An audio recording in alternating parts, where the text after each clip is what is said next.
আমার কাছে হাতের কাজ করতে ভীষণ ভালো লাগে, সেটা যেই কোনো ধরনের কাজই হোক। তো আমি যেটা করি সেটা হচ্ছে হাতে যখনই সময় পাই হয়তো বাটিক করতে বসে পড়ি, হয়তো হ্যান্ড পেইন্ট নিয়ে বসে পড়ি, না হলে জুয়েলারি মেকিং করতে বসে পড়ি। মানে আমার কাছে এই কাজগুলো করতে এত বেশি ভালো লাগে, বিশেষ করে ভিডিও মেকিং আমার কাছে অনেক অনেক পছন্দের কাজ। তো যেহেতু এই কয়টা দিন আমরা সবাই বাসায় ছিলাম, তারপরে নেট অফ ছিল, তো আমি চিন্তা করলাম যে এই যে নেট নাই, তারপর হচ্ছে ঘরে কাজ আর কয়টা কাজ থাকে, দেখা যাচ্ছে যে কাজ তো রান্না বান্না করা হলে তো আর হাতে তেমন কোনো কাজ থাকে না, তাহলে কি করা যায়, মানে ক্রিয়েটিভ কিছু যেটা দিয়ে নিজেকে ব্যস্ত রাখা যায়।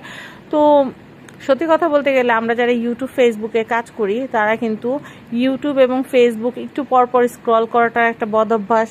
তারপর হচ্ছে ভিডিও আপলোড করার পরে কয়টা ভিউ হয়েছে, কোনটার ভিউ কম আছে, কোনটার থাম্বনেল চেঞ্জ করতে হবে, কোনটার আর একটু ডেভেলপ করা যায়, এগুলো নিয়ে কিন্তু আমাদের মাথার মধ্যে অনেক কাজ করে। একটু পর